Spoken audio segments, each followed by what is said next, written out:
friends, welcome to the YouTube channel of Shri Nyansagar Coaching Classes. To get more videos, please subscribe this channel. So today we are going to learn our next topic, that is we have to see the product of the microbial industries. Microbial industries जे आहेत त्यांचे जे products आहेत ते आपण study करतो आहोत. तर त्यामध्ये आपण या अगोदर काही जे प्रोडक्ट्स आहेत ते बघितले. यानंतर आपल्याला बघायचं की जे प्रोबायोटिक्स आहे ते काय आहे किंवा प्रोबायोटिक फूड म्हणजे काय असतं हे या ठिकाणी बघायचं आहे. त्यानंतर जे ब्रेड प्रोडक्शन आहे किंवा ब्रेड जे आहे हे कशा प्रकारे तयार होतं, किंवा त्यानंतर विनेगर प्रोडक्शन कसं होतं, किंवा सोया सॉस आहे तो कसा बनवला जातोय. या सगळ्या ज्या थिंग्स आहेत ज्या फूड प्रोडक्ट्समध्ये ज्या मायक्रोबियल ज्या मायक्रोब्स आहेत ज्या इंडस्ट्रीमध्ये हे मायक्रो ऑर्गॅनिझम वापरले जातात ते कोणकोणते आहे हे आज आपण या ठिकाणी बघणार आहोत. So here let's think question based on the cheese production. So first question is which different types of cheese are used in the western food like pizza, burger, sandwich, etc. So mozzarella cheese is used for the pizza. Then cream cheese आहे, cottage cheese आहे, अशा प्रकारचे different चीज आहेत. त्यामध्ये वेगवेगळ्या प्रकारचे पामजिनो आहे किंवा मग मॉन्टेरेरी आहे, पार्मेसन चीज आहे. So there are different types of cheese present in the western food and that are mainly used in the Europe and America. Okay, so there are the different types of cheese are there, and what is the difference between those type of cheese. त्या ज्या वेगवेगळ्या टाईपची चीज आहे तर त्यांच्यामध्ये difference काय आहे, तर आपल्याला माहिती आहे की त्यांची जी टेस्ट आहे, फ्लेवर आहे, त्यांचं टेक्स्चर जे आहे यावरनं काय आहे या चीजचे टाईप पडलेले आहेत. ओके, म्हणजे काही चीज जे असतात ते खूप सॉफ्ट असतात, काही चीज जे असतात ते हार्ड चीज असतात, बरोबर, यावर त्यांचे टाईप आहे.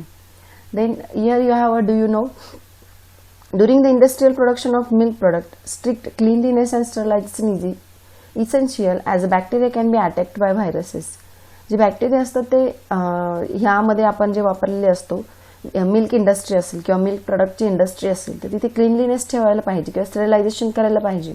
का केलं पाहिजे आपण ते, तर जे बॅक्टेरिया तिथे आपण वापरतो ते व्हायरसने लवकर अटॅक्ट होऊ शकतात, म्हणून तिथलं जे क्लीनलीनेस आहे किंवा स्टेरिलायझेशन आपण केलं पाहिजे. हे जे व्हायरस रेजिस्टन्स व्हरायटीज ज्या आहेत बॅक्टेरियाच्या त्या डेव्हलप झाल्या पाहिजे, की ज्या बॅक्टेरियाच्या व्हरायटी आहेत की ज्या व्हायरसमुळे त्यांच्यावरती इफेक्ट होणार नाही. Recently use of mutant varieties of bacteria has been increases, आणि आत्ताच्या काळामध्ये वेगवेगळ्या प्रकारच्या बॅक्टेरियांचे टाईप्स आलेले आहेत, व्हरायटीज आलेल्या आहेत. Artificially some strains are developed that will help to avoid the unnecessary steps material, आणि आर्टिफिशियल काही जे स्ट्रेन्स आहेत ते डेव्हलप झालेले आहेत. त्यामुळे काय होतं की जे अननेसेसरी स्टेप्स आहे मटेरियलवरती घेतल्या जाणाऱ्या स्टेप्स किंवा मटेरियल आहे जे वापरले जातात डेव्हलपमेंट ह्या इंडस्ट्रियल प्रोडक्शनमध्ये, त्यांचा वापर कमी होतोय. देन इथे तुम्हाला इन्फॉर्मेशन दिली आहे चीजबद्दल. फ्रेशली प्रिपेअर्ड चीज जे असतं ते ऑलवेज सॉफ्ट असतं. फॉर एक्झाम्पल कॉटेज चीज आहे, क्रीम चीज आहे, मॉझरेला चीज आहे, हे सॉफ्ट चीज आहे. On the storing 3 to 12 months, semi-hard cheddar cheese is a form, whereas after the ripening of 12 to 18 months, very hard cheese, that is Parmesan cheese is a form. की जे freshly prepared असतं, एकदम ताजं बनवलेलं असेल तर ते चीज नेहमी फ्रेश असतं, सॉफ्ट असतं, त्याला कॉटेज चीज म्हणतात किंवा क्रीम चीज आहे किंवा मॉझरेला चीज आहे.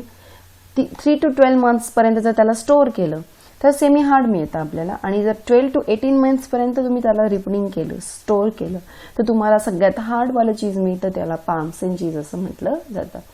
ओके, तर next you have can you tell question, that is what for the probiotic food is famous. Probiotic food जे आहे हे कशासाठी फेमस आहे, तर in probiotic food lactobacilli bacteria are added. जे प्रोबायोटिक फूड असतं त्याच्यामध्ये लॅक्टोबॅसिली बॅक्टेरिया ॲड केलेले असतात, and this addition increases the nutritional value of the food. आणि लॅक्टोबॅसिली जी बॅक्टेरिया त्याच्यामध्ये मिक्स केल्यामुळे हा काय करतो, तर त्याची जी ॲडिशनल फूडची जी न्यूट्रिशनल व्हॅल्यू आहे ती त्याची इन्क्रीज करतं. अँड द हार्मफुल बॅक्टेरिया जे असतील clostridiums are destroy due to the probiotics. जे प्रोबायोटिक आहे ह्याच्यामध्ये लॅक्टोबॅसिली बॅक्टेरिया असल्यामुळे त्यामध्ये जर एखादा क्लॉस्ट्रिडियम बॅक्टेरिया असेल जो घातक आहे आपल्यासाठी, तो त्याला काय करतो, किल करून टाकत असतो. They also increases the intestinal flora of the bacteria that synthesis the vitamins inside the human intestine. आणि ते काय करत असतं, तर हे प्रोबायोटिक फूड जे आहे ते आपल्या बॉडीमध्ये जे विटॅमिन्स आहेत त्यांचं सिंथेसिस करत असतं.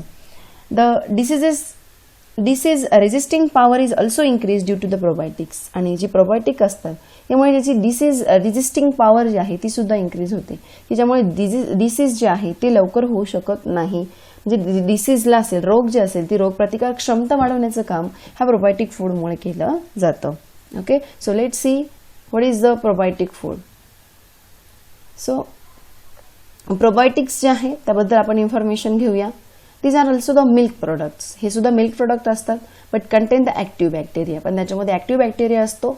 Bacterias are lactobacillus, then acidophilus, lactobacillus casei, then bifidobacterium, that is bifidum etcetera. हे जे बॅक्टेरिया आहे lactobacillus, acidophilus, lactobacillus casei, then bifidobacterium, bifidum, हे जे बॅक्टेरिया आहे हे यामध्ये या प्रोबायोटिक फूडमध्ये वापरलेले असतात. These microbes maintain the balance of intestinal microorganism. हे जे मायक्रोब्स असतात हे काय करतात, तर जे इंटेस्टाईन आहे आपला, हे आपल्या इंटेस्टाईनमध्ये असलेल्या मायक्रो ऑर्गॅनिझमचं हे बॅलन्स करत असतात. That is increase the population of microbes helping the digestion and decrease the population harmful to the microbes. For example clostridium. म्हणजे हे काय करतात, तर आपल्या बॉडीमध्ये, आपल्या स्टमकमध्ये जेव्हा डायजेशन घडत असतं, त्या डायजेशन घडत असताना जे युजफुल बॅक्टेरिया आहेत त्यांना ते वाढवण्याचं मदत करतात, म्हणजे त्यांना इन्क्रीज करतात, त्यांचं पॉप्युलेशन वाढवतात, आणि जे हार्मफुल बॅक्टेरिया आहे त्यांचं पॉप्युलेशन कमी करतं. कोण? हे प्रोबायोटिक फूड. ओके, म्हणजे जे क्लॉस्ट्रिडियम सारखे जे हार्मफुल बॅक्टेरिया आहे तर यांचं जे पॉप्युलेशन असतं आपल्या इंटेस्टाईनमध्ये किंवा आपल्या स्टमकमध्ये तर ते कमी करण्याचं काम प्रोबायोटिक करत असतं. Probiotic products are available in various forms like yoghurt, kefir, then sauerkraut, that is pickle of cabbage, dark chocolate असेल, मिसो सूप असेल, देन पिकल्स असतील, ऑइल असेल, कॉर्न सिरप असेल, आर्टिफिशियल स्वीटनर्स असतील, देन मायक्रोअल्गी असेल, that is sea food like spirulina, then chlorella, then blue green algae etcetera जे आहे, कोरेला असेल किंवा मग स्पिरुलिना असेल, तर हे मायक्रो अल्गी सुद्धा आपल्या फूडमध्ये प्रोबायोटिक म्हणून वापरले. म्हणजे प्रोबायोटिक फूड हे जे असतं त्यामध्ये हे मायक्रो अल्गी सुद्धा वापरलेल्या असतात. So this is all about the probiotics. की why the probiotics have developed a much importance in recent days. म्हणजे आताच्या काळामध्ये प्रोबायोटिक जे आहे याची डेव्हलपमेंट जास्त झालेली आहे. मग हे का झालं? This is because the products from the colonies of useful microbes in alimentary canal and control the other microbes and their metabolic activities, improve the resistance and lower ill effect of harmful substances formed during the metabolic activities. म्हणजे probiotic जे food आहे हे food काय करतं, तर आपल्या बॉडीमध्ये मायक्रोब्सची अशी कॉलनी तयार करते and that is useful for the alimentary canal. जे आपलं alimentary canal आहे त्यासाठी ते युजफुल आहे. Also control the microbes and their metabolic activity. जे मायक्रो ऑर्गॅनिझम असतात त्यांना पण कंट्रोल करते आणि त्याची जी मेटाबॉलिक ॲक्टिव्हिटी होत असतात त्यांना पण ते कंट्रोल करते. And also improve the resistance of lower ill effect of harmful substances forming during the metabolic activities. जेव्हा आपल्या बॉडीमध्ये मेटाबॉलिक ॲक्टिव्हिटीज होत असतात त्यामध्ये जे हार्मफुल सबस्टन्सेस फॉर्म होतात या हार्मफुल सबस्टन्सेसला सुद्धा रेजिस्ट करण्याचं काम हे प्रोबायोटिक फूड करत असतं. This useful microbe become inactive due to the antibiotics. आणि जे आहे ते काय करतात, तर जे युजफुल मायक्रोब्स असतात, अँटीबायोटिक आताच्या काळामध्ये कोणताही डॉक्टर असेल किंवा कोणतेही जे हेल्थच्या संदर्भात असलेले जे काही असेल तर त्यामध्ये अँटीबायोटिक्सचा वापर हा सध्या जास्त वाढत आलेला आहे किंवा वाढवण्यात आलेला आहे. आणि मग अँटीबायोटिक जास्त वापरल्यामुळे काय होतं, तर आपल्या बॉडीमध्ये असलेले जे युजफुल मायक्रो ऑर्गॅनिझम्स असतात ते इनॲक्टिव्ह होतात. आणि मग हे प्रोबायोटिक फूड जे असतं ते काय करतं, तर probiotics makes them active again. आणि म्हणून अँटीबायोटिक्समुळे जे इनॲक्टिव्ह झालेले मायक्रोब असतात त्यांना ॲक्टिव्ह करण्याचं काम कोण करतं, हे प्रोबायोटिक करत असतात. Nowadays probiotics are used for the treatment of diarrhoea and treatment of poultry असो. जी डायरिया आहे, डायरियासारखे किंवा पोल्ट्रीसारखे जे डिसीजेस आहेत यांच्यावरती ट्रीटमेंटसाठी प्रोबायोटिक्स वापरले जातात. सो प्रोबायोटिक जे आहे ते फूड आहे पण ते आपल्या बॉडीमध्ये आपली जी इल इफेक्ट आहे तो कमी करण्यासाठी ती वापरली जाते. म्हणजे जो आपली इम्युनिटी आहे ती वाढवण्यासाठी प्रोबायोटिक फूड आपल्याला मदत करत असतं. The next food product is a bread. Okay, the products is bread. So आपल्या सर्वांना माहिती की ब्रेड म्हणजे काय किंवा ब्रेड कसा बनवला जातो, तर different types of breads are produce from the flour of cells. जे धान्य असतात या धान्याच्या पिठापासून हे ब्रेड बनवलेले असतात. आता इथे कसं आहे प्रोसेस, ब्रेड कसं बनवलं जातो. So dough is a form by mixing of baker yeast, that is saccharomyces cerevisiae आहे. ईस्टचं जे सायंटिफिक नेम आहे ते आहे सॅक्रोमायसिस सर्व्हिस आहे. मग हा जो पिठाचं धान्याचं जे पीठ असतं, ह्या पिठाचा गोळा केल्यानंतर किंवा त्या पिठाचा डो बनवला जातो कशाने, तर त्याच्या सॅक्रोमायसिस सर्व्हिस आहे मिक्स केलं जातं. वॉटर, सॉल्ट आणि अदर काही मटेरियल्स असतात ते या फ्लोअरमध्ये मिक्स केलं की ते सगळं मिक्स करून त्याचं काय बनवलं जातं, पिठाचा गोळा बनवला जातो. आता काय होतं, due to the fermentation of carbohydrates by yeast, आपण त्या पिठामध्ये काय टाकलं होतं, बेकर्स ईस्ट टाकलं होतं. आता ईस्ट काय आहे, एक फर्मेंटेशनचं एक मटेरियल आहे आणि तो कोणाला फर्मेंट करणार आहे, तर जे फ्लोअर आहे आपल्याला माहिती आहे की जे पीठ असतं या पिठामध्ये सगळ्यात जास्त कार्बोहायड्रेट्स असतात.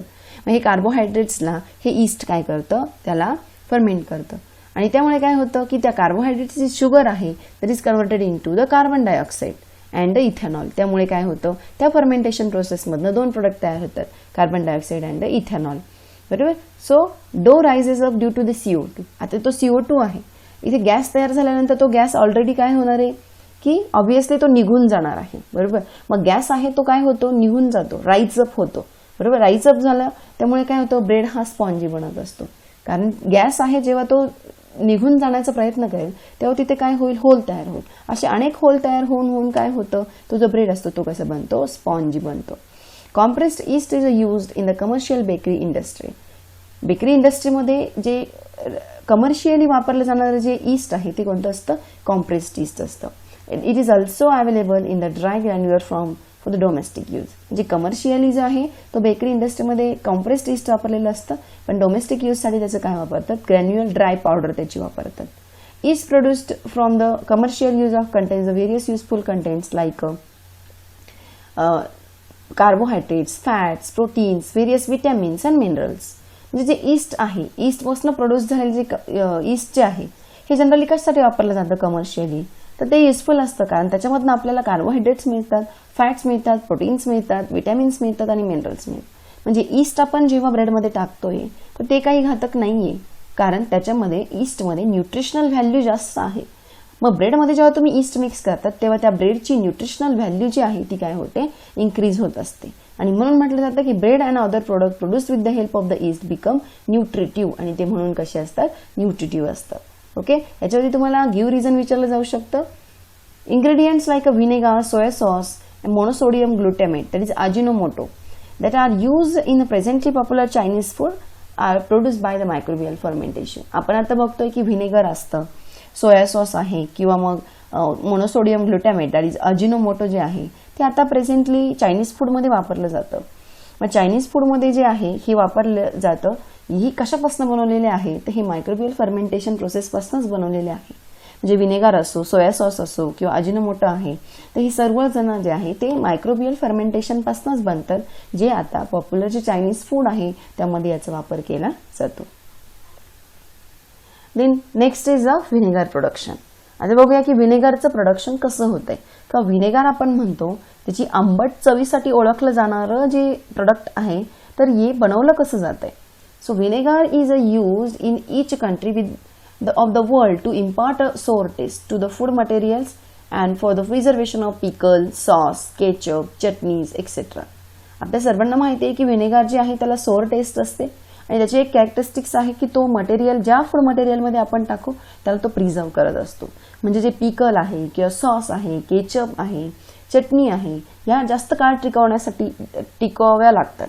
मग त्यांना जास्त काळ टिकवण्यासाठी व्हिनेगर त्याच्यामध्ये जर मिक्स केलं तर त्यांचं प्रिझर्वेशन होतं किंवा ते जास्त काळ टिकवले जातात.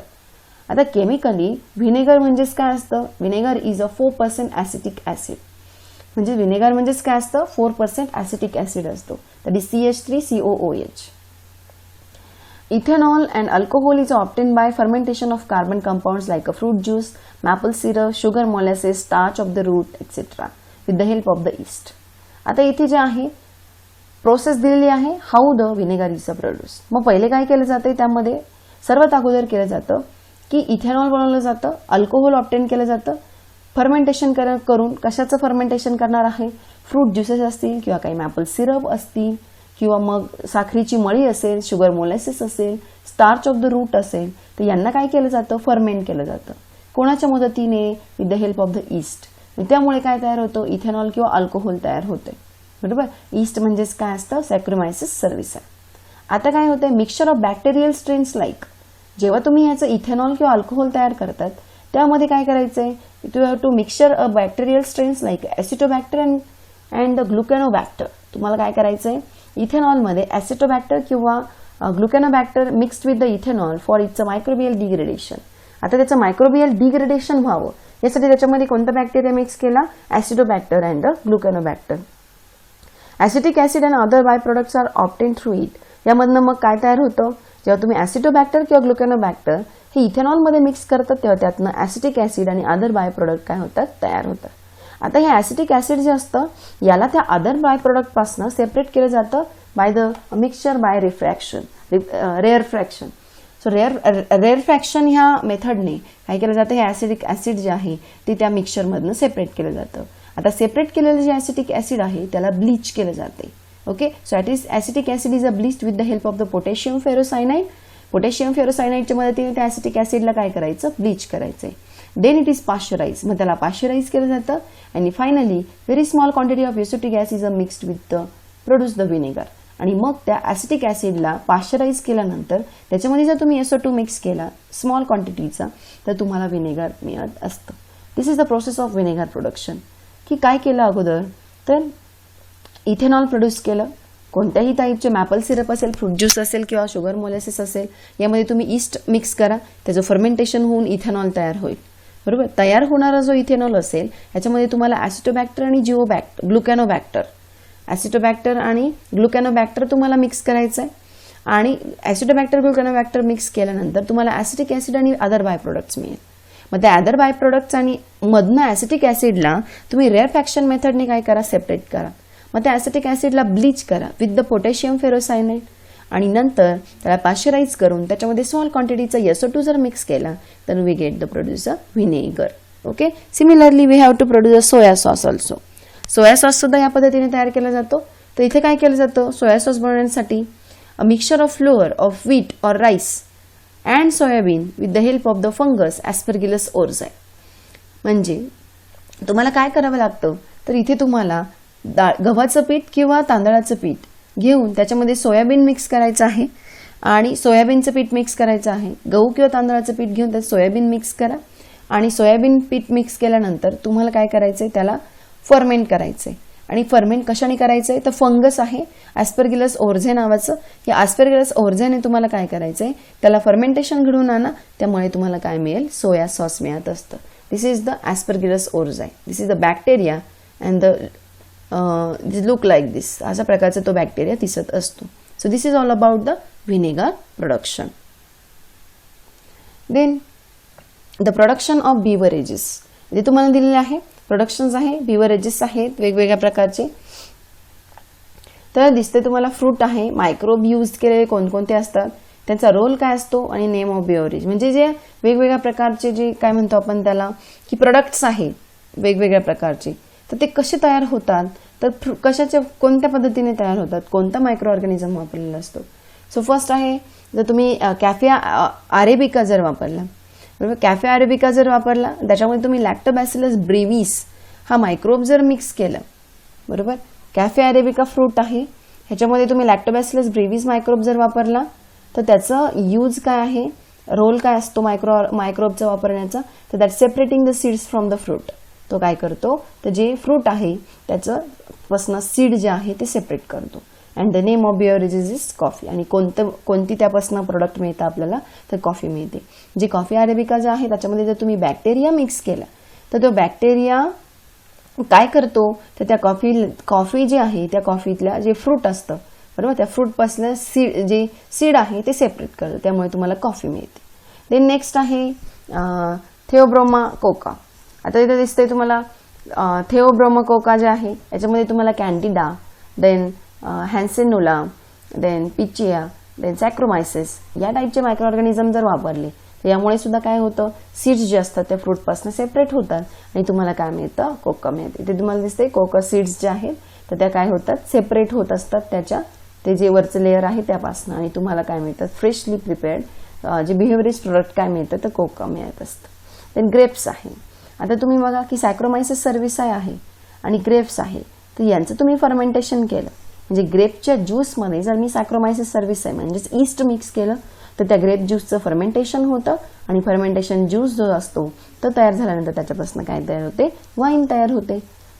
सिमिलरली ॲपल जे आहे ह्या ॲपलमध्ये सुद्धा ईस्ट मिक्स केलं तर फर्मेंटेशन ज्यूस तयार होतो आणि त्यापासून सायडर मिळतं, बरोबर.